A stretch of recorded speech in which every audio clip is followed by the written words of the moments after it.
Well, she'll have to clear that up.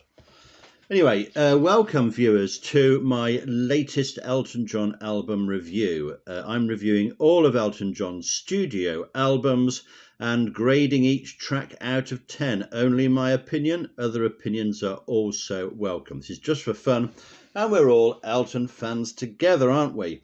Now, today it's Songs from the West Coast, Elton John's 26th studio album, which came out in 2001. It followed The Big Picture, which I reviewed last week, and it preceded Peachtree Road. It reached number 2 in the UK charts, number 15 in the United States, and was a Grammy-nominated album for the Best Pop Vocal Album. Now, it's interesting how things have progressed from The Big Picture, which I felt had some very good tracks on it, but also some uneven tracks. There was an awful lot of key changes going on in the music there, quite complicated music. And I feel that Elton has tried to simplify things to good effect on this album. And what we have is a collection of 12 accomplished songs, not all of them great, but some really outstanding tracks in there and some that are sort of fitting into the middle of his repertoire. Now let's have a look at the CD booklet, and this has got to be one of Elton's best ever booklets because you've got this fantastic photograph that goes across 8 pages of it. So there's Elton sitting in the cafe, there's some police activity outside, there's somebody lounging there with a drink, all these stories, somebody at the bar, there's even a dove in there. We have a cowboy, which is apparently David Furnish in there, and some people peering through from outside. So that's a great piece of work.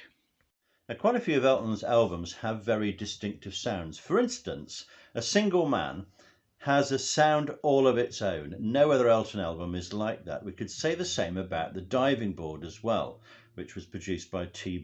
Burnett. This album was produced by Patrick Lennon, who has worked with Madonna. And what we find on this album is that on some of the tracks, Elton's voice is very closely mic'd. And we'll talk about the tracks that appears on. And I really like this, actually. It's a really raw, natural sound. It hasn't got that sort of annoying echo on it, which I always find unnecessary. And it really makes some of these tracks quite vivid to listen to. Anyway, this inevitably was one of those albums where everybody said, Elton's back to his best, back to his roots. And they tend to say that about every album that Elton brings out. So in a way, we can kind of be a little bit cynical about those sort of comments. But the critics generally were fairly favourable about this one. All Music gave it 4 out of 5 and said it sounds like his classic albums from the early 1970s. Well, no, it doesn't, of course. It doesn't sound anything like that. But the principles are possibly the same, where it's more piano-based music and more sort of quality melodies, maybe that sort of thing. And the Paul Buckmaster strings will have that effect, as well as making it possibly sound a little bit like the 1970s. But it doesn't really, and that doesn't matter, because this is the year 2001 and it should sound different anyway, shouldn't it? Inevitably, yes, his best album in years, somebody said. The Guardian liked it 4 out of 5 as well. I like it, so let's have a look at some of the songs in detail. And if you hang around in this video, I'll try not to make it too long, but I'm going to go to the piano at some stage and actually demonstrate why one of the tracks on this is an absolute classic, what makes it a classic. So track number 1 is called The Emperor's New Clothes. Now, I don't know whether you're familiar with this story. It's a Hans Christian Andersen fairy tale about people who try to flatter somebody and they kind of are so in awe of them that they won't tell them that something is actually not very good. So is this to do with Elton and Bernie's songwriting relationship? Well, we're not sure about that. Were people being honest with them? Is it about them hitting America? We're not totally sure, and Bernie's lyrics always leave a few questions in there, which is fair enough. That's like poetry, isn't it? You don't want it all explaining to you. There's a bit of a slightly clunky line in this, every inch of us growing like Pinocchio's nose. I'm not sure whether that works as a lyric for me. Elton, remember, is in American voice mode, so we're going to expect some American pronunciations through this. This song builds pleasantly. The lyrics are pretty sharp. There's a strong vocal. Maybe it's a little bit too wordy. Did you find that when you listened to it? And we've got some horns on there from Paul Buckmaster, but they're very far back in the mix. I would say this is okay as an opener. It's not going to be a classic, but I'm going to give it 5 out of 10. Generally speaking, this album has a fairly low-key opening, and the first 3 tracks are kind of okay, I would say. The next one is Dark Diamond, which actually has a bit of a reggae beat to this one. It's about someone becoming old and cynical. The one star I could count on, maybe they could only count on this one person, but now they've got a broken heart. It's an easygoing but fairly unremarkable song, perhaps notable only for the presence of Stevie Wonder playing the harmonica. We remembered his solo, didn't we, on I Guess That's Why They Call It the Blues. Absolutely brilliant, legendary artist, of course. So it's good to have him involved again in an Elton track, albeit not a particularly outstanding one. I'm going to give it 4 out of 10. Track 3 is called Look Ma No Hands, possibly about somebody changing and gaining confidence in their life. There's a famous phrase from James Cagney in one of his films, Look Ma, I'm on top of the world, shortly before he's shot. Anyway, there's quite a nice piano intro and piano break in this one, but there's not a tremendous amount of energy about this song. It's not really very energetic. It's not one of the classics. So, you know, again, 3rd song in on the album, it's not really picking up pace at the moment. So we're going to give that another 4 out of 10.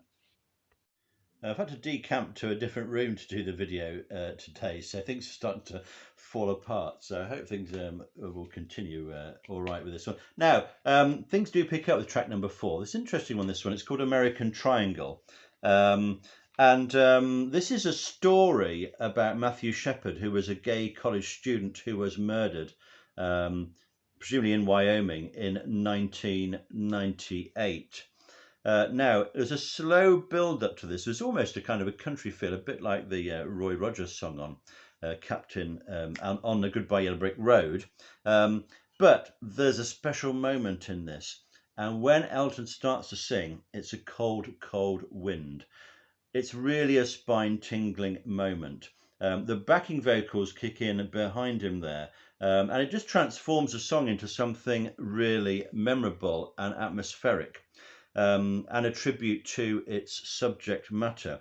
I would compare that moment to another moment that we encountered on the Diving Board album. In that song, You Can't Stay Alone Tonight, there's a phrase in that, you're the last chance on the highway. I hope I've got that lyric right. But again, it's just one of those spine-tingling moments when everything comes together right in the song. There's an interesting little reference in the lyrics here to ignorance and innocence, which is a little bit like the lyrics from A Simple Life, another album I haven't reviewed yet. But this is quite a strong song and a moving setting for this one. So I'm going to give this one, I hope you can see that, 6 out of 10. Track 5 is Original Sin. Now, I've heard Elton talk about this track and say that it's one of his favourites from the later part of his career, and I would agree with that. There's a pleasant acoustic guitar introduction to this. It's atmospheric, and the vocal is a very strong performance, with probably Elton doing some second vocals on here as well, possibly. It's a love ballad, this one. I can't eat, I can't sleep, still I hunger for you when you look at me. They're moving, powerful words. I find the production mix a little bit thin on this one, possibly. There's not much in the middle of the texture on that, and possibly the strings could have been brought up just a little bit. Nevertheless, it's an engaging song, and it's certainly one of his best later recordings. I'm not quite going to give it the 8s. I'm going to give this one a 7, and I hope you enjoy that one. Track 6 is called Birds. This is a bit of a deep cut, but it's notable because of the way that Elton is recorded. He's very close mic'd on this one, and I urge you to have a listen to this and see how different it is to a lot of his earlier recordings. I think it works pretty well. The song is a country rocker. It's got 3 short verses. It's kind of about metaphoras, life as a bird. Fair enough. I need a quiet place to hide. It builds gradually, and then in the second verse, the bass and the rhythm kick in. It's not an especially memorable song with any great hooks in it, but it's a decent album track, and it's interesting because of how it was recorded. So I'm going to give that one 5 out of 10. So we could say that's the end of side 1 if you've got the vinyl on this one.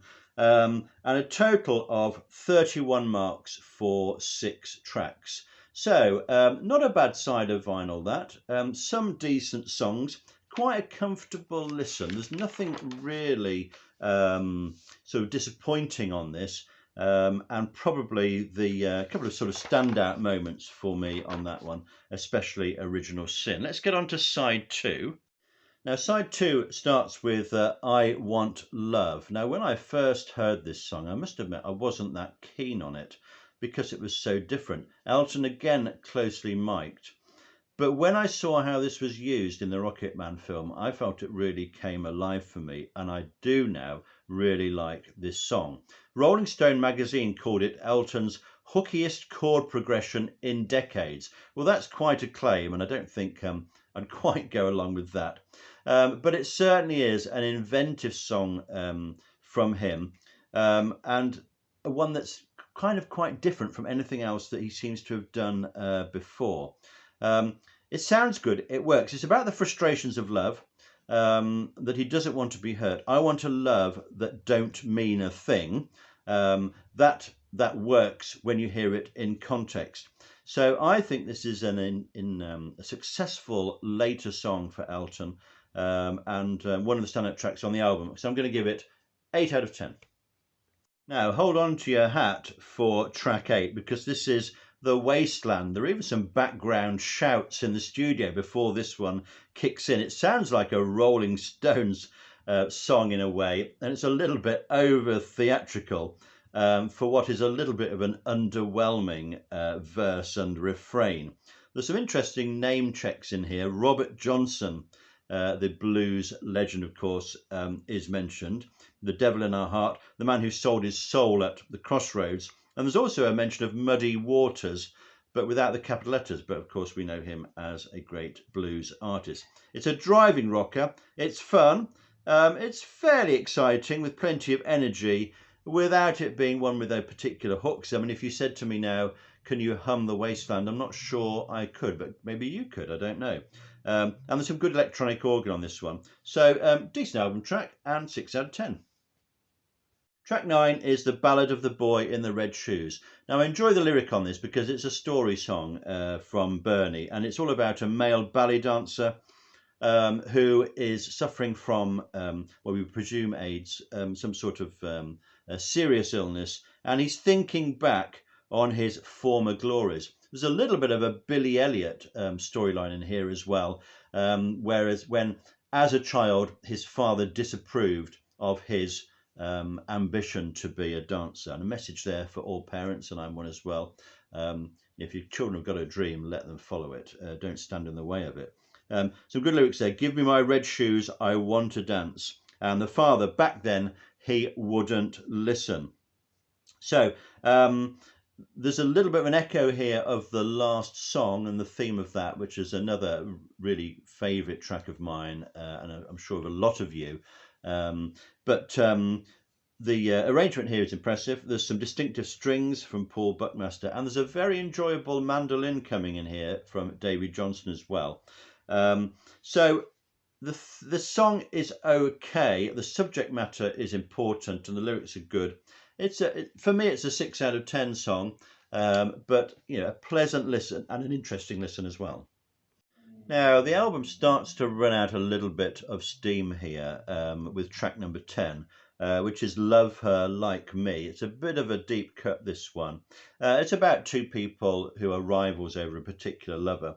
The verse is okay. The chorus is very elaborate in terms of the chord choices, and it hasn't really got any sort of hook in there for us to appreciate. There's a decent kind of conversation going on between the vocal and the guitar on the verse. But for me, this is a little bit of an album filler, and it's a 4 out of 10. Track 11 is called Mansfield. Now, this isn't the Mansfield in the north of England. It's a street, presumably, in an American town. Again, a good vocal on this, which is very closely mic'd. We like how effective that is. What's this about? Well, a meeting, a romance in a house on Mansfield. The lyric says we were crazy, wild and running. And a nice line here, I wound up the lyrics to your tune.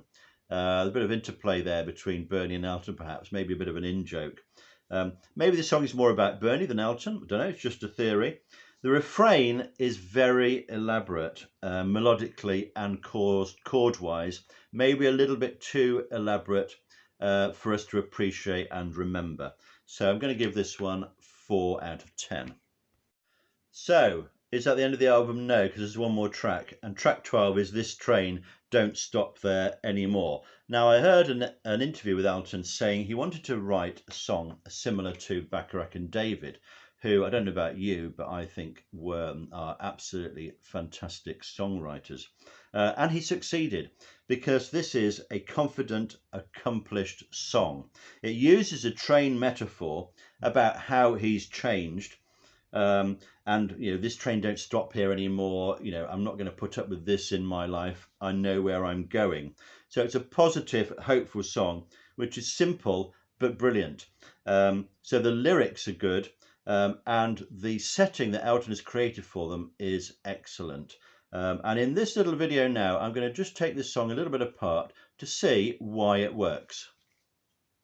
So what makes this such an effective song? And I'm just going to play this as C major because it's the easiest one to play in. But the verse starts like this. May not believe it, but I don't believe in miracles anymore. Down to A minor. Very comfortable move that. Down to D minor. When I think about it, I don't believe I ever did for sure. So a comfortable start there using C major, A minor, D minor and G. And those all flow very easily. Now we've got some of the same coming up again. All the things I've said in songs, all the purple prose you bought from me. A minor there, now down to the D minor. Reality is just black and white, the sentimental things I'd write never meant that much to me. Now something interesting happens now. Elton does a complete key change to E flat. Now sometimes the key changes can be quite jerky, but this one really works. It really feels as if we want to go there. And we have another part of the verse with some more fruity chords in here. And it used to be the main express, now to C minor, all steam and whistles heading west. Now to F minor, picking up my pain from door to door, riding on the storyline. That one is D flat. And it goes down then to B flat. Furnace burning over time. And then we get to this really glorious refrain, which is A flat. This train don't stop to B flat. Down to G minor. This train don't stop C minor. This train A flat. Don't stop there anymore. And then back to the E flat major. So it's a minimal use of chords in a way, but because they go where you expect them to go, so this one goes to there, this one goes to there, you expect them to resolve onto those, and because you expect that and they go there, it's actually very comfortable to listen to. It becomes a memorable song, and it's very pleasant to listen to again and again. You don't have to work too hard to appreciate it, but that's what makes it a great song. And it's beautifully done by Elton on this one. Great lyrics to go with it as well, so that's why it's such a high scoring song for me. So I hope that was helpful, and just to note that Gary Barlow appears on the backing vocals of this one as well. This is one of Elton's very best later tracks for me, and I've no hesitation in giving it 9 out of 10. That's one of the top songs for me so far. What happened there on side 2? Well, you've got 6 tracks there with a total of 37 marks. The total for the album is 68 marks divided by 12 tracks. That gives us an average of 5.67 marks per track. Let's see how that compares with the other albums I reviewed so far. So here's my top rated track so far, and you can see that Songs from the West Coast has provided us with a 9 out of 10, This Train Don't Stop. Still in the lead is Skyline Pigeon and Goodbye Yellow Brick Road. Interestingly, nothing here at the bottom from Songs from the West Coast.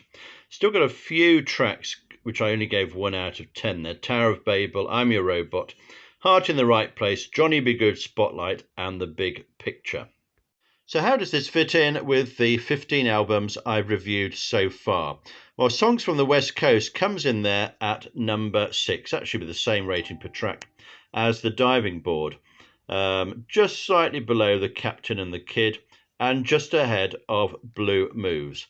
Top album so far for me, and it's just my opinion of course, Goodbye Yellow Brick Road, Don't Shoot Me, and Madman. And finally, this is my own personal chart of my favourite songs. So within the 9s, for instance, I've put them in my order of preference. And we have a new entry there at number 10, This Train Don't Stop, my 10th favourite Elton John song so far. I'm compiling this and changing it each week as we add in more songs. So anyway, thanks for watching. If you enjoyed the video, please subscribe. Or leave your comments below, which is your favourite track on this album. Anyway, I'll see you again next time, and don't forget, we're still standing.